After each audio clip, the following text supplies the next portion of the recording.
everybody. Welcome to my New York City kitchen, where today we're making harvest chicken casserole. So what does that mean? Essentially, I took all of my favorite winter veggies, plus a little chicken, and a little nuts, and a little dried cherries, and some spices and herbs in there, and I'm making a casserole out of it. So if you like Thanksgiving, I promise you're going to love this harvest chicken casserole. So the first thing I'm gonna do is I have a cast iron skillet. I've already turned it on. I wanna make sure it's super hot before we put anything on there. So it's been heating up for a while now, so I'm gonna put in some extra virgin olive oil. And then I have some chicken breast here that I've cut into bite-sized pieces, and we're just gonna put some salt and pepper on there. And I'm going to use my hand here to mix that together, and then I'm going to add everything to the skillet.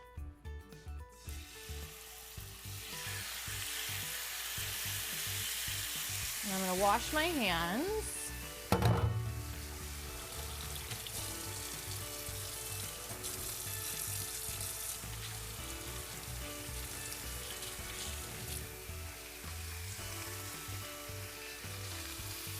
Okay, then I'm gonna kind of move it around here.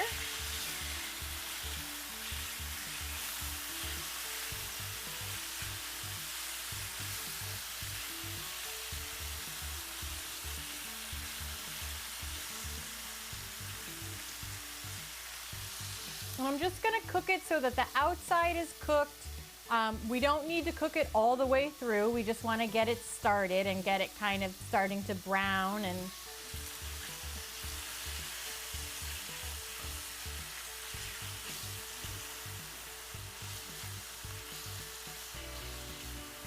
so we'll just give that a minute. I'm gonna take everything out when it's ready and put it on this plate.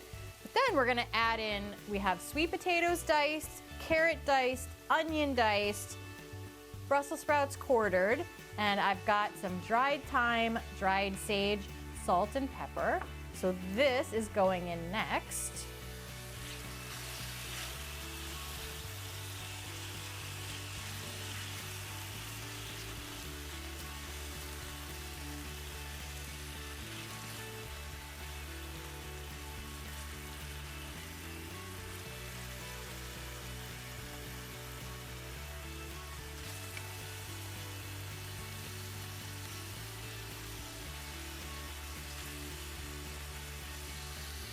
Okay, so you can see that the chicken is getting cooked. There's a little bit of golden brown.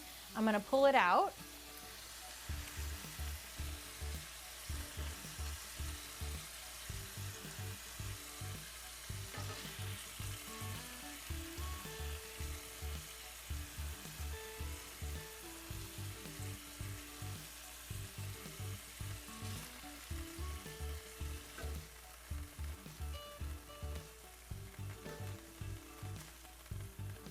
Okay, and then in goes our vegetables.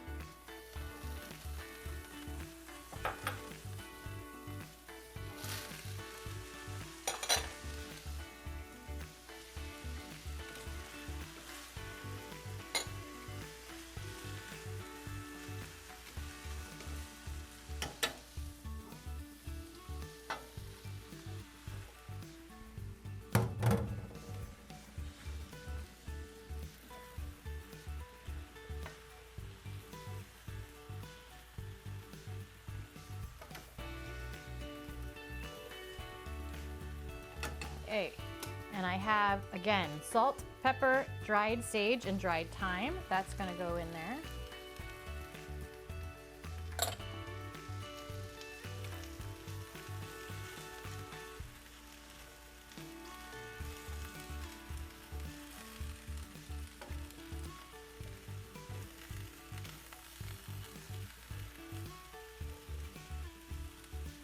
And we're gonna let this cook for about 3 or 4 minutes and get that all started, and then we'll move on to the next step.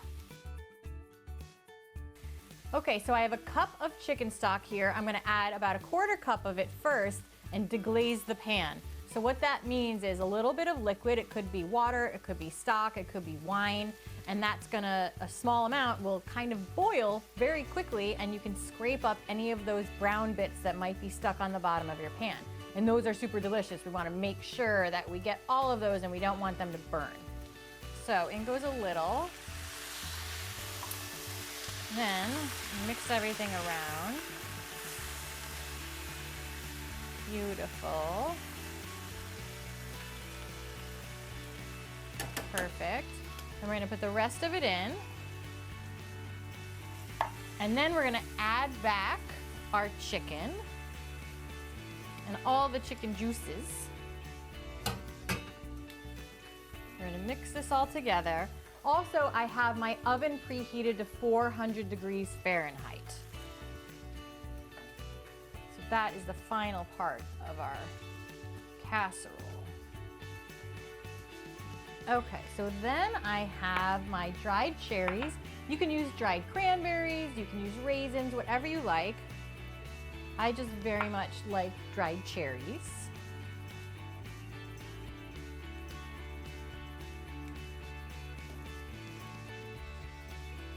Okay. I'm gonna turn that off. You mix that all around, and now I'm gonna put the walnuts all over the top.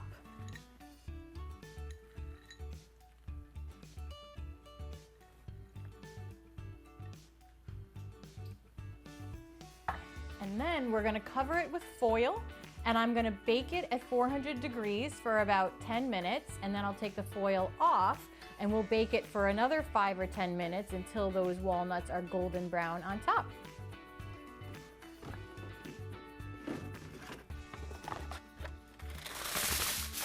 And it can be loose foil. The whole point of the foil is so that the walnuts don't burn. So you don't really have to go crazy with your foil. Okay, now into the oven.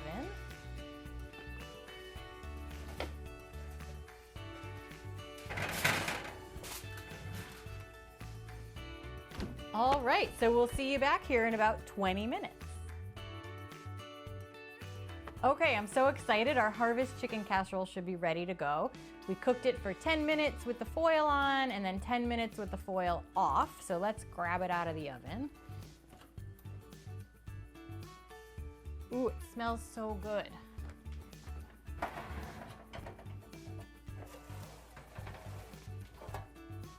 All right, wow, look at that. Really good. Okay, so it's very hot, you wanna be careful. So you can serve it just like this. You can also put it over some wild rice, would be delicious. You can also put some chopped sage on there, or some fresh whole leaves of sage would be beautiful. But here you go, my harvest chicken casserole.